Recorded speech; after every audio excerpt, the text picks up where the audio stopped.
Yes, good morning all. Thank you for joining in time. So welcome आहे सगळ्यांचं young money mastery सेशनमध्ये. So yes, if possible please come on camera. Yes, Nandini. So how was your last week? So last week कसा होता?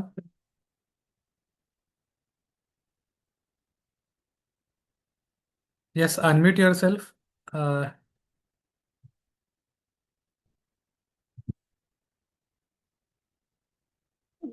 तर मी का हा, नाही. येस. लास्ट आठवडा चांगला होता.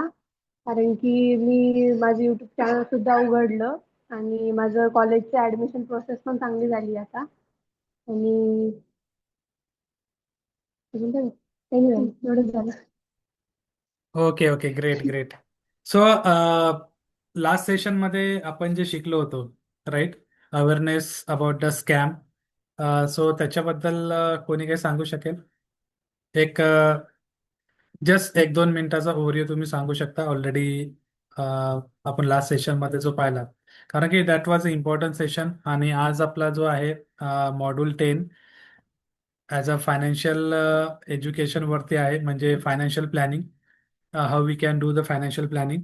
इम्पॉर्टंट सेशन आहे. प्रत्येकाने प्रत्येकाच्या लाईफमध्ये हा सगळ्यात इम्पॉर्टंट पार्ट आहे की आपण आपलं फायनान्शियल प्लॅनिंग कसं करतो, गोल बेस काय असतात, काय गोल्स आपण डिसाईड करू करू शकतो आपल्या लाईफमध्ये.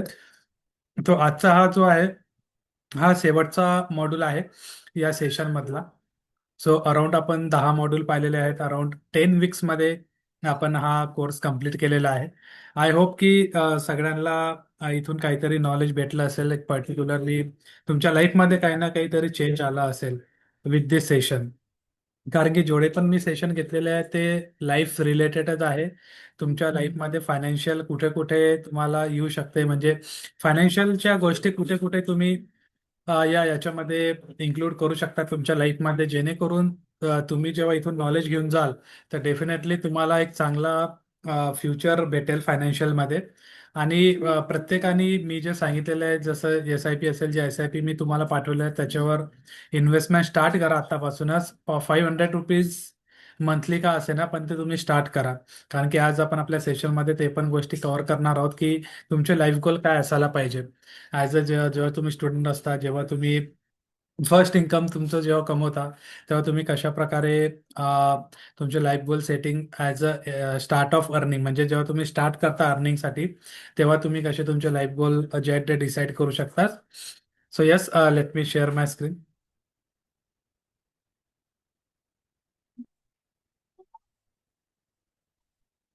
येस, सगळ्यांना स्क्रीन दिसते? येस, स्क्रीन शेअरेबल आहे सगळ्यांना? ओके.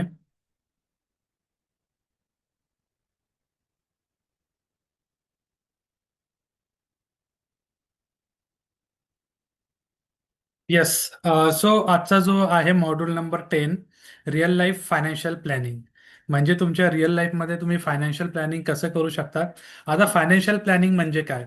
बेसिकली फायनान्शियल प्लॅनिंग केव्हा येते, जेव्हा आता तुम्ही विचार करत असाल आता तर मी कमवत पण नाहीये किंवा माझं काही इन्कम सोर्स नाहीये, तर मी फायनान्शियल प्लॅनिंग कशी करू शकते, राईट? तुमच्या पॅरेंट्स कडून तुम्हाला मंथली काहीतरी अमाऊंट भेटत असेल, राईट? त्याला आपण ॲज अ त्याचं फायनान्शियल प्लॅनिंग करू शकतो. कोणाकोणाला त्यांच्या पॅरेंट्स कडून मंथली पैसे भेटतात? कोणाला भेटतात मंथली? ओके. ओके. जर तुमचा बर्थडे वगैरे असेल किंवा काही ओकेजन असेल किंवा कोणी पाहुणे घरी आले, तर ते तुम्हाला काही ना काही पैसे देऊन जातात, राईट? त्या पैशाचं काय करायचं आपल्याला? ते पैसे आपल्या पिगी बँकमध्ये आपल्याला टाकायचे आहे. वर्षभरात पाहायचे आपल्याला किती पैसे आपल्याजवळ जमा झालेले आहे, आणि त्या वर्षभराच्या याच्यानुसार आपल्याला काय करायचंय, समोरच्या येणाऱ्या एक दोन मंथचं आपल्याला काय करायचं, प्लॅनिंग करायचंय, राईट? तो हा जो कन्सेप्ट आहे, हा कन्सेप्ट फार इम्पॉर्टंट आहे. कारण की फायनान्शियल प्लॅनिंग करणं का इम्पॉर्टंट आहे ते आजच्या सेशनमध्ये आपल्याला समजणार आहे. So financial planning means making a road map. Particular आपण याच्यामध्ये काय जनरेट करतो, एक road map for your money, so that you can achieve your dreams without unnecessary financial stress. म्हणजे तुमचे जे पण फायनान्शियल ड्रीम्स असतील, म्हणजे फायनान्शियल विषयी, जसं तुम्हाला घर घ्यायचं असेल किंवा तुम्हाला गाडी घ्यायची असेल किंवा तुम्हाला इन्व्हेस्टमेंट करायची असेल किंवा रिटायरमेंट प्लॅनिंग करायची असेल, समोर जाऊन तुमच्या मुलाचं एज्युकेशन असेल, त्यांचे लग्न असतील, तर ते अननेसेसरी फायनान्शियल स्ट्रेस पासून तुम्हाला या गोष्टी वाचवतात. फायनान्शियल प्लॅनिंग जर तुम्ही केलं, जर येणाऱ्या भविष्यकाळात जे फायनान्शियल स्ट्रेस असतात ते तुम्हाला त्याच्यापासून वाचू शकतात, right. So most people don't fail because they earn less, they fail because they don't have a financial plan. म्हणजे most of the people fails का होतात? त्यांचं अर्निंग कमी आहे म्हणून नाही होत. ते कशामुळे होतात? कारण की त्यांचं फायनान्शियल प्लॅनिंग नसते, right. Whether your goal is higher education, तुमचं गोल जर हायर एज्युकेशनचं असलं, स्टार्टिंग अ बिझनेस, एक बिझनेस स्टार्ट करण्याचं असलं, बाईंग अ हाऊस असेल, तुम्हाला एखादं घर खरेदी करायचं असेल, और रिटायरिंग कम्फर्टेबली, म्हणजे तुम्हाला जर कम्फर्टेबली रिटायरमेंट घ्यायचं असेल, planning early makes the journey easier. म्हणजे जेवढ्या लवकर तुम्ही प्लॅनिंग कराल तेवढी तुमची जर्नी काय होईल, ती इझी जाते. त्यासाठी तुम्ही या सेशनमध्ये जॉईन झालेला आहात. तुम्ही ॲज अ स्टुडंट आहात, तर तुम्ही ते फायनान्शियल प्लॅनिंग तुमचं आत्तापासून जर ठेवलं, तर नक्की तुम्ही ॲज तुमच्या लाईफमध्ये जे आहे ते अर्ली रिटायरमेंट तुम्ही घेऊ शकाल, आणि तुमची लाईफ जी आहे ते तुमच्या लाईफची फायनान्शियल जर्नी जी आहे ती इझी जाईल तुम्हाला. So a goal without a plan is just a wish. म्हणजे आपण काय करतो की आपण देवाकडे विश मागायला पाहिजे, म्हणजे एखादी प्रार्थना करतो, पण त्याला जर गोलच नसेल, पर्टिक्युलर टाइमलाईनच नसेल, तर तो प्लॅन काय राहतो, तो प्लॅन सक्सेसफुली होत नाही. ती फक्त एक विश असते. म्हणजे ती फक्त एक इच्छा बनून राहते. ती इच्छा कधी पूर्ण होत नाही, कारण की त्या इच्छेला जर गोल नसेल किंवा टाइम ड्युरेशन नसेल, तर नक्की ती इच्छा कधी तुमची पूर्ण होणार नाही. प्रत्येकाला वेगवेगळी इच्छा असते, की मला चांगला जॉब भेटायला पाहिजे, माझा बंगलो असायला पाहिजे, माझ्याकडे चांगली मोठी गाडी असायला पाहिजे, राईट. हे सगळ्यांचे इच्छा असते. सगळ्यांची इच्छा असते की माझ्याकडे भरपूर पैसा असायला पाहिजे. पण तो पैसा कशामुळे भेटणार आहे? जर तुम्ही फायनान्शियल प्लॅनिंग प्रॉपर केली, तर डेफिनेटली तुमचे गोल जे आहेत, ते इच्छा ज्या आहेत, ते जर गोल बेस असतील तर नक्की त्या पूर्ण होतील, राईट. सो त्याच्यानंतर आहे गोल सेटिंग. आपण गोल सेटिंग कशा प्रकारे करायला पाहिजे? मेनली गोल सेटिंग असते काय, कारण की गोल सेटिंग जेव्हा येते की आता एखाद्याचं टार्गेट असते, माझं एक गोल आहे की मला इंजिनिअरिंग करायचं आहे, किंवा एखादं गोल आहे मला मेडिकलमध्ये ऍडमिशन घ्यायची आहे, किंवा एखाद्याचं गोल असते की मला एक नवीन बिझनेस चालू करायचा आहे. पण चालू करायचा आहे, नेमकं चालू करायचं आहे, पण तो किती दिवसात चालू करायचा आहे, किती वेळात, किती वर्षामध्ये चालू करायचा आहे, ते तुम्हाला माहीत पडणे फार गरजेचं आहे. Goal setting means deciding what you want to achieve and planning how to reach it. Goal कशाला म्हणतात? की तुम्हाला काय करायचं आहे ते तुम्हाला डिसाईड करायचं आहे, आणि त्याच्यासाठी तुम्हाला प्लॅनिंग करायची की मी या गोलपर्यंत कसं पोहोचू शकतो. जसं जर तुमचं टार्गेट असेल की मला 1 लाखाचा जॉब भेटायला पाहिजे, पण 1 लाखाचा जॉब भेटण्यासाठी तुम्हाला काय गोष्टी कराव्या लागतील, कोणती प्लॅनिंग करावं लागेल, कोणतं स्किल तुम्हाला शिकावं लागेल, राईट. तर त्या गोष्टीचं तुम्हाला प्लॅनिंग करावं लागेल. Every financial goal should have a target amount. एक टार्गेट अमाऊंट तुम्हाला पाहिजे. जसं आता तुमचं मेन फोकस आहे, ॲज अ तुम्ही स्टुडंट आहात, तर तुमचं फोकस असायला पाहिजे की मी 12वी नंतर सपोज, मी सध्या 12वीत आहे, तर मी नीटची एक्झाम देईल, तर मला किती स्कोर अचीव करायचे, ते स्कोर मी कसे अचीव करू शकतो, पर्सेंटेज, राईट. राईट, त्यानुसार तुमचं ते टार्गेट असायला पाहिजे. टाइम पिरियड, त्याच्यासाठी किती टाइम लागणार आहे. सपोज मी आता 12वीत आहे, तर माझ्याकडे फक्त 1 वर्ष आहे, कारण की माझी 12वीची एक्झाम झाल्यानंतर नीटची एक्झाम मला द्यायची, राईट. त्याच्यानंतर टाइम ड्युरेशन तुम्हाला ठरवायचं आहे. त्याच्यानंतर प्लॅनिंग करायची आहे की मी त्या टार्गेटपर्यंत कसं पोहोचू शकते, मला काय काय गोष्टी कराव्या लागतील, काय काय स्टडी करावं लागेल, right. Saving and investment plan. त्याच्यानंतर सेव्हिंग आणि इन्व्हेस्टमेंट प्लॅन, जेव्हा तुम्ही जॉबला लागसाल तेव्हा तुम्हाला कसं सेव्हिंग आणि इन्व्हेस्टमेंट प्लॅन कसं करावं लागेल. जर तुम्हाला 1 लाख रुपयाचा जॉब लागला, राईट, तर त्याच्यामध्ये मी किती इन्व्हेस्टमेंट करू शकते, किती सेव्हिंग करायची, किती माझ्या नीड वॉन्ट्समध्ये मला खर्च करायचा आहे, कशा प्रकारे मी माझं फायनान्शियल गोल अचीव करू शकते, त्यानुसार तुम्हाला ते प्लॅनिंग करायचं आहे, राईट. गोल सेटिंग समजलं सगळ्यांना? गोल सेटिंग क्लिअर आणि क्लिस्टर पाहिजे. तुम्हाला ते एका कागदावरती तुम्हाला लिहायचं की येस सर. पर्टिक्युलर या दिवसापर्यंत मला काय करायचं आहे, या दिवसापर्यंत मला ही गोष्ट अचीव करायची आहे, राईट. तिथे डेट आणि टाइम लिमिट असणं फार गरजेचं आहे. म्हणजे कोणत्या दिवसापर्यंत, म्हणजे आता डिसेंबर 2026 पर्यंत माझं एम आहे की मला एक नवीन पॅसिव्ह इन्कम जे आहे ते 1-1.5 लाखापर्यंत मला करायचं आहे. पण ते करण्यासाठी मला काय काय गोष्टी कराव्या लागणार, त्याचं प्लॅनिंग मला करावं लागणार. अदरवाईज काय होईल, ती फक्त माझी विश राहून जाईल, म्हणजे माझी इच्छा राहून जाईल, जर मी त्या गोष्टी नाही केल्या तर, जर प्लॅनिंग नुसार फॉलो नाही केलं तर, राईट. त्याच्यानंतर गोल सेटिंग जे असतात ते तीन टाईपचे असतात. शॉर्ट टर्म गोल आहे 0 to 3 इयर्स. मीडियम टर्म्स आहे, मीडियम टर्म गोल्स असतात 3 to 7 years. Long term goals असतात 7+ इयर. राईट. आता तुम्ही ॲज अ स्टुडंट आहात, जेव्हा तुम्ही जॉबला लागाल तेव्हा तुमचा शॉर्ट टर्म गोल काय असणार आहे, की मी जेव्हा जॉबला लागले तर 1-2 वर्षात मला काय घ्यायचं आहे, लॅपटॉप घ्यायचं आहे, कारण लॅपटॉप माझ्यासाठी नेसेसरी असणार आहे. राईट. परचेस अ बाईक. जर माझ्याकडे बाईक नसेल, मी जर सध्या बसने ट्रॅव्हल्स वगैरे करत असेल किंवा मेट्रो सिटीने मेट्रो बसने मेट्रो ट्रेनने ट्रॅव्हल करत असेल, राईट, तर मला एक बाईक पाहिजे जेणेकरून मी माझे कामं जे आहेत ते लवकरात लवकर करू शकेल, टाईमवर कुठेतरी पोहोचू शकेल. Complete certification course. एखादा तुम्हाला जर कोर्स कम्प्लीट करायचा, सर्टिफिकेशन करायचं असेल, तर तो तुमचा शॉर्ट टर्म गोल असू शकतो. Right. Build and emergency fund हा तुमचा शॉर्ट टर्म गोलमध्ये येतो, की 1-2-3 वर्षात तुम्हाला एमर्जन्सी फंड कसा बिल्ड करता येईल तुमच्यासाठी. तुम्ही असं समजा असाल की मी 10 वर्ष मी नोकरी करतो, 10 वर्षापर्यंत मी एमर्जन्सी फंडच जनरेट करतोय, तर that is not a part of short term goal.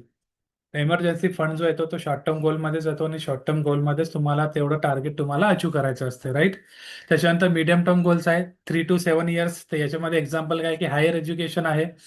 मला 5 वर्षानंतर 7 वर्षानंतर हायर एज्युकेशनसाठी अब्रॉडला जायचं असेल किंवा फॉरेनला जायचं असेल. Buying a car. एखादी कार विकत घ्यायची आहे मला. राईट. त्याच्यानंतर मॅरेज. 7-8 वर्षानंतर माझं मॅरेज आहे, त्याच्यासाठी मी कसे पैसे जमा करू शकतो जेणेकरून माझ्या फॅमिलीवरती मला त्याचं बर्डन येणार नाही. Right. Starting a small business. म्हणजे 5-6 वर्षानंतर मला एखादा बिझनेस चालू करायचा आहे, त्या बिझनेसचं प्लॅनिंग मला कशा प्रकारे करता येईल, माझ्या नीच आणि क्लॅरिटी काय आहे त्याच्यानुसार मला ते विचार करायचं की मी जॉब करता करता कसा एक बिझनेस स्टार्ट करू शकते. Right. Long term goal 7+ years goals असतात. याच्यामध्ये काय ते बाईंग अ हाऊस, म्हणजे एक 10 वर्षानंतर किंवा 12 वर्षात किंवा 7 वर्षानंतर मला एक घर घ्यायचं आहे. Children's education. लग्न झाल्यानंतर मुलं वगैरे होतील, त्यांच्या एज्युकेशनसाठी, त्यांच्या मॅरेजसाठी मला तेव्हाचपासून चालू करायचं आहे जेणेकरून मला समोर फ्युचरमध्ये त्याचं बर्डन येणार नाही. त्याच्यानंतर रिटायरमेंट आहे. रिटायरमेंट मला जर अर्ली रिटायरमेंट घ्यायचं असेल, माझं जर वय 25 आहे आणि मला फक्त 40 वर्ष पर्यंत जॉब करायचा आहे किंवा 45 वर्षापर्यंत मला जॉब करायचा आहे, तर त्याचं प्लॅनिंग मला किती अमाऊंट तेव्हा लागणार आहे, जेव्हा मी रिटायरमेंट होईल तेव्हा वरती माझं कर्ज नील व्हायला पाहिजे. राईट. कर्ज नील झाल्याशिवाय तुम्ही रिटायरमेंट घेऊ शकणार का? नाही, कारण की ते ॲज अ बर्डन तुमच्यावर राहील.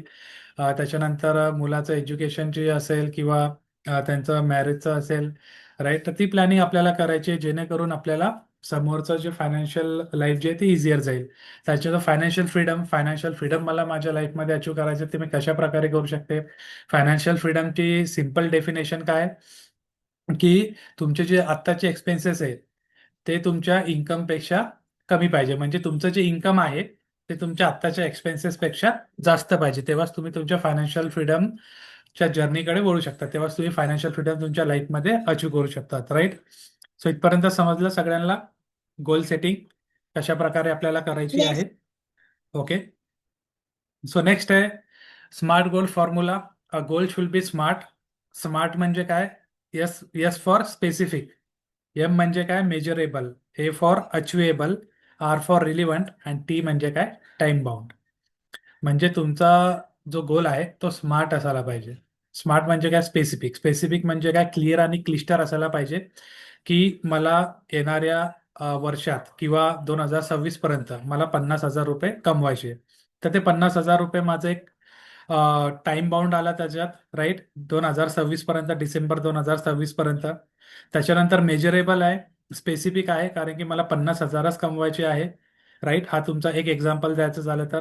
त्याच्यानंतर अचिवेबल आहे का, आपण डिसाईड करायचंय की हे मी अचीव करू शकते का, की हा रिअलिस्टिक तर होत नाही ना, रिअलिस्टिक आहे का मेनली. कारण की असं अनबिलिव्हेबल नको की मला 10 लाखच कमवायचे किंवा 20 करोडच, एक करोडच कमवायचे, ते अनरिअलिस्टिक आहे. कारण सध्याच्या सिच्युएशननुसार आपल्याला ते एक अमाऊंट जी आहे ती अचिवेबल होणार आहे की नाही, कशी अचीव होऊ शकते, त्याच्यानुसार मला त्याच्यावर प्रयत्न करायचे आहेत. राईट.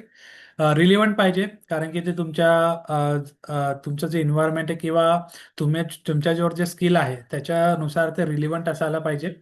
तर goal should be smart. Right. Example आहे, I want to become a rich. हे काय झालं? हा स्मार्ट गोल नाहीये. I want to become a rich ही फक्त इच्छा आहे. राईट. रिच होणे फक्त काय? एक इच्छा आहे. राईट. तुमचं गोल काय असणार, I want to save 10 lakh in 8 years for my higher education. That is called as a smart goal. म्हणजे प्रत्येक गोल जे आहे विथ टाइम ड्युरेशन ते बाउंड पाहिजे, क्लिअर आणि क्लिस्टर पाहिजे, विथ पर्टिक्युलर स्पेसिफिक अमाऊंट. समजलं? तर तुम्हाला कसा विचार करायचा आहे? तुम्हाला हा विचार नाही करायचा आहे की मला फायनान्शियल फ्रीडम अचीव, मला फायनान्शियल फ्रीडम व्हायचं आहे. फायनान्शियल फ्रीडम होण्यासाठी तुम्हाला काय करावं लागणार आहे ते तुम्हाला लिहावं लागेल, तुमचं गोल लिहावं लागेल. राईट. गोलची डेफिनेशन समजली कसं स्मार्ट गोल आपण लिहितो. राईट. तुमचा गोल काय असायला पाहिजे की मला इंजिनिअरिंग किंवा मेडिकलमध्ये ऍडमिशन घ्यायची आहे, तर मला किती पर्सेंटाइल पाहिजे base on the what are the condition you have right now.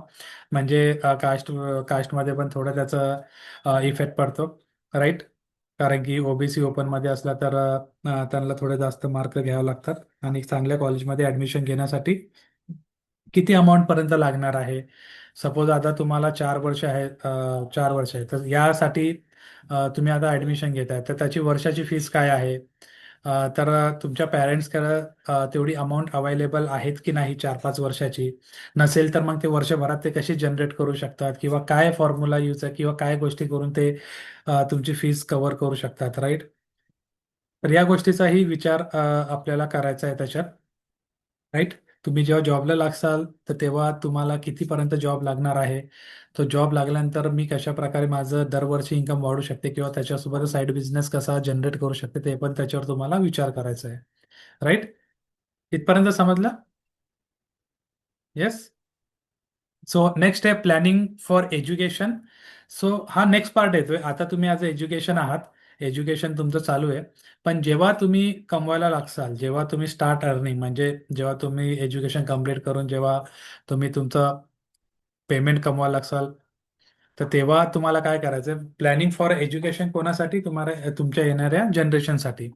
Education is one of the best investment because it increase your earning potential. Right. जेव्हा तुम्ही जॉबला लागसाल तेव्हा हे समजू नका की मला आता शिकायची काही गरज नाही, मला अपडेट होण्याची काही गरज नाही, आता मी चांगल्या जॉबला लागलेलो आहे, माझं आयुष्य चांगलं जाईल. But this thinking is wrong. कारण की या ज्या गोष्टी आहे ना, या तुम्हाला जगापासून खूप मागे घेऊन जातील. कारण की जग नेहमी समोर जात राहील आणि तुम्ही त्याच्या खूप मागे राहाल. जर तुम्ही जर नवीन स्किल अपडेट नाही केले, तर डेफिनेटली तुम्ही त्या रेसच्या बाहेर जात राहाल. म्हणजे मी रॅट रेसची गोष्ट नाही करत आहे, पण पर्टिक्युलरली जे नॉलेज तुम्हाला असायला पाहिजे, तुम्ही नेहमी वन स्टेप समोर असायला पाहिजे. तुम्हाला जिद्द असायला पाहिजे की मी या गोष्टी शिकू शकतो आणि याच्यात नवीन स्किल जनरेट मी करू शकतो. Right. Why plan early. Education cost are increasing every year. कारण की एज्युकेशन जो आहे त्याची कॉस्ट जी आहे ती प्रत्येक वर्षी वाढत जाते. आता जेव्हा मी माझं MCA केलं होतं तेव्हा अराउंड 40,000 40,000 80,000 पर्यंत माझं पूर्ण झालेलं होतं एज्युकेशन. राईट.